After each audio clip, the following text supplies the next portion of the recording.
Chris, you back in the swing of things now after Nevada and back in the bowl practice? Yeah, it's always nice taking a couple days off, but yeah, kind of getting back in the rhythm of things and game planning and getting ready for the game.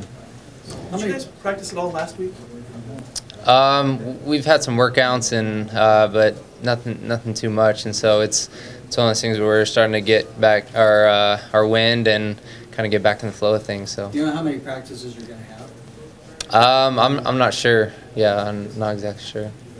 As a guy who's been in the program, you're going back to Vegas again for the third time. Yeah. Any concern? Would you like to have gone somewhere else, or what's your thinking about going back to the same bowl location? I'm excited.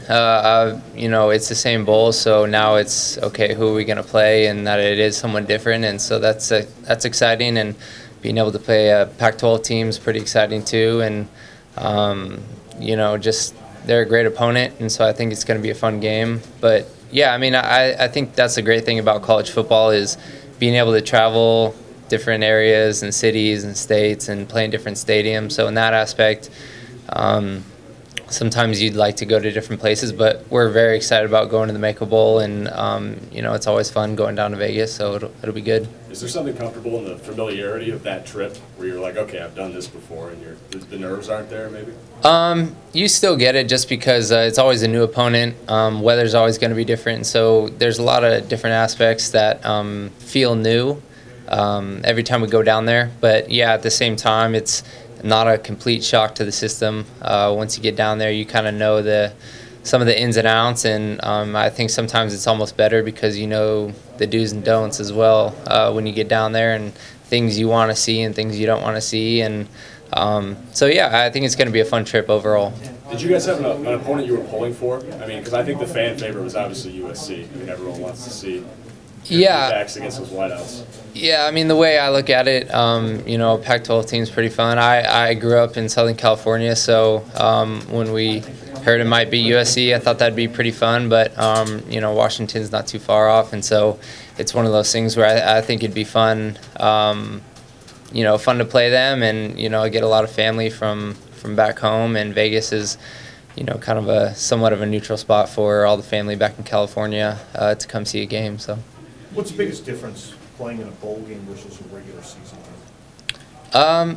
I think for some of us, and I think it really settles in now that I'm a senior, realizing that this bowl game is actually my last chance to put a Boise State uniform on and play.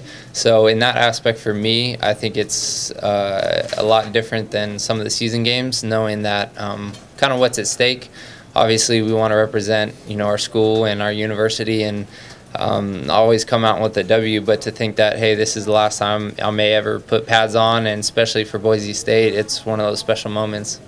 You guys only get to play a Pac-12 team once a year. Is there something special for you guys, most of you guys from the West, and getting to go up against those guys? I think it is fun. I think when you look at it in our roster and the majority of the guys on our team, I think you'll see a lot of guys from the West Coast, and you know, maybe guys that may not have been big enough, tall enough, fast enough to go to some of those schools, and so I think it's pretty fun. I think it's exciting. I think it's those schools that I know personally I grew up watching, and so to think that I get to play them, you know, at the college level, I think it's pretty fun.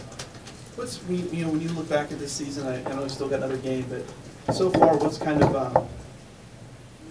been, you know, the most memorable thing to you? You know, the thing that stood out about maybe this year in particular?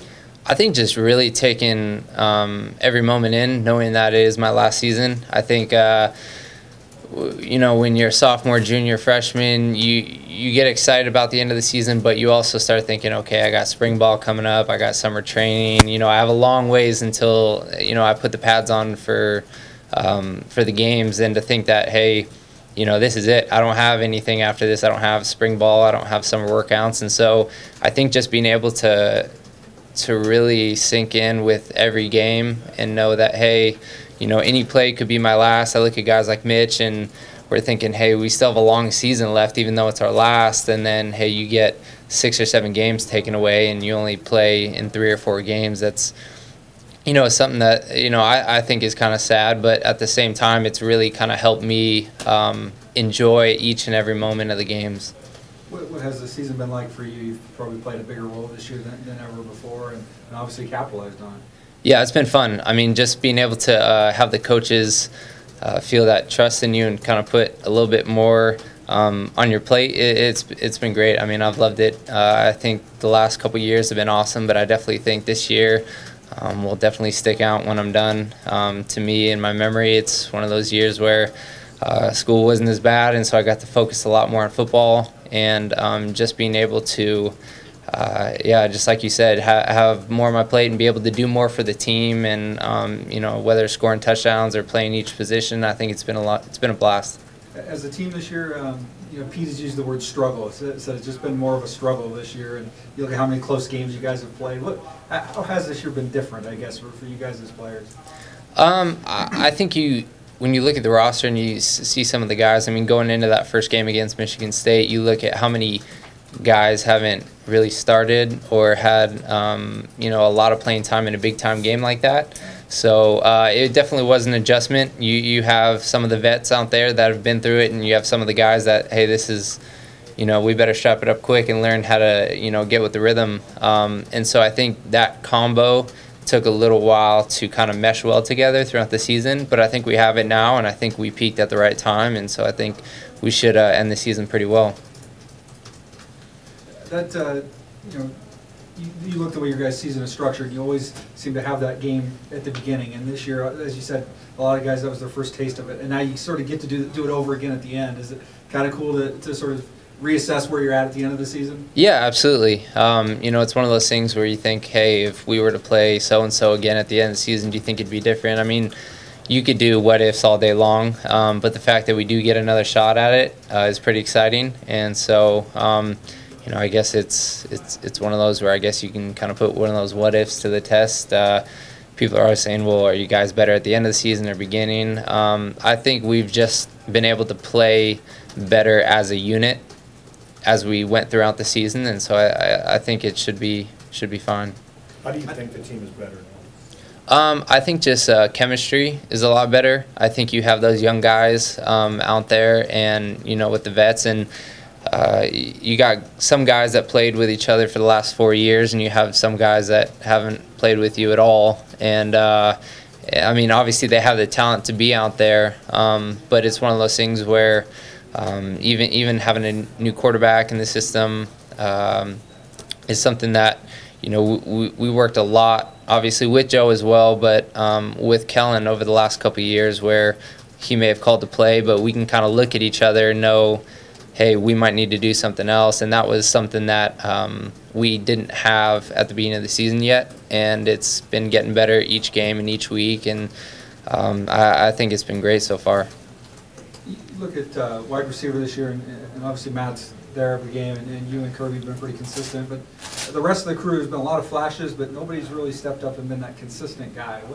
What's been missing maybe a little bit there? Is it just opportunity, or are they just not quite getting to that point to be consistent? I don't know. I think you look at the receiving core and how young they are, and you see so much talent across the board. And it's one of those things where I think once they all are able to kind of have that mesh together, and they're playing every down together, and they're getting every rep with whichever quarterback it is, next year I think you'll see a lot of them have more of that consistent role.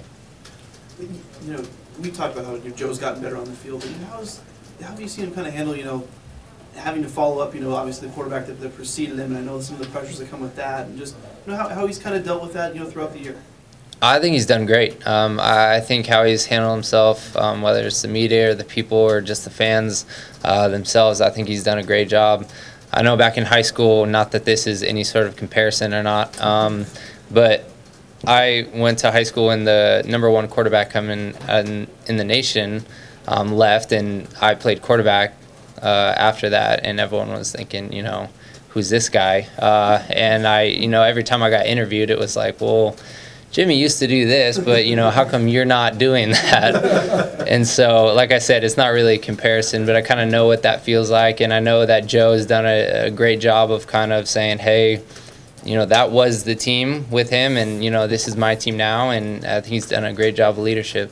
It seems like even when when things weren't going great, and certainly when people were kind of jumping on him. It seems like he was able to really fight through that, and obviously now he's playing probably his best ball of the year. Yeah, I think physically he's always had it. I think mentally throughout the season he's done just a better job each week of just saying, hey, I can't control what people want to think of me. And I think the whole team's done that. I think sometimes people get used to something or in such a rhythm, which we have been in the last couple of years, that it's almost a shock to the system if something doesn't go according to plan.